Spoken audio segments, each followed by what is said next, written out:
আসসালামু আলাইকুম প্রিয় ষষ্ঠ থেকে নবম শ্রেণীর শিক্ষার্থীরা, তোমাদের বার্ষিক পরীক্ষার পদ্ধতি পরিবর্তন করা হয়েছে। অর্থাৎ ষান্মাসিক মূল্যায়ন যেভাবে হয়েছিল সেই পদ্ধতিতে বার্ষিক পরীক্ষা আর হবে না।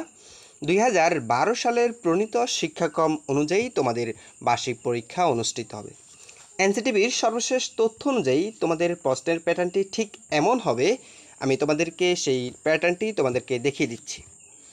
এখানে তোমাদের ডিজিটাল প্রযুক্তি এই সাবজেক্টটির একটি নমুনা প্রশ্ন নেওয়া হলো এখান থেকে, যাতে করে তোমরা একটা ধারণা নিতে পারো এবং তোমাদের বার্ষিক পরীক্ষার একটা প্রস্তুতি তোমরা নিতে পারবে। কারণ তোমাদের মূল্যায়ন পরীক্ষা যেভাবে হয়েছিল সেইভাবে কিন্তু তোমাদের আর বার্ষিক পরীক্ষা হচ্ছে না।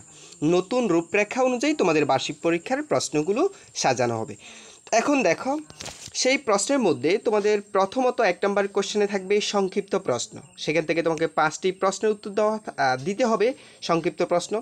দ্বিতীয় কোশ্চেন অনুযায়ী তোমাকে বর্ণনামূলক প্রশ্ন থাকবে, সেই বর্ণনামূলক প্রশ্নগুলোর অ্যান্সার করতে হবে। তৃতীয়ত তোমাকে নিচে সঠিক উত্তর দেওয়া থাকবে, সঠিক উত্তরগুলো তোমাকে খাতায় লিখতে হবে। তো আমি এখানে প্রশ্নের অ্যান্সারগুলো, 1 নং প্রশ্নের অ্যান্সারগুলো তোমাদেরকে বোঝার জন্য লিখে দিয়েছি। তোমরা চাইলে এখান থেকে ভিডিওটা থামিয়ে এই অ্যান্সারগুলো পড়ে নিতে পারো, ঠিক আছে? তো 2 নং প্রশ্নের অ্যান্সারগুলো, 3 নং কোশ্চেনের অ্যান্সারগুলো। তো এটা জাস্ট তোমাদের জন্য একটি নমুনা প্রশ্ন। আমরা সর্বশেষ বোর্ড থেকে যে তথ্যটি জানতে পারি সেই আলোকে তোমাদের জন্য এই নমুনা প্রশ্নটি। দেখো এখানে আমরা যদি তথ্যটি দেখি, তারা বলছে যে এনসিটিভির চেয়ারম্যান বলেন অনেকটা আগের নিয়ম, অর্থাৎ 2012 সালের প্রণীত জাতীয় শিক্ষাক্রমের আঙ্গিকেই বার্ষিক পরীক্ষা নেওয়া হবে। এক্ষেত্রে শিক্ষার্থীদের ছোট প্রশ্ন, বড় প্রশ্ন, এমসিকিউ টাইপ প্রশ্নের উত্তর দিতে হবে। অনেকটা আগের আঙ্গিকে তোমাদের বার্ষিক পরীক্ষা অনুষ্ঠিত হবে।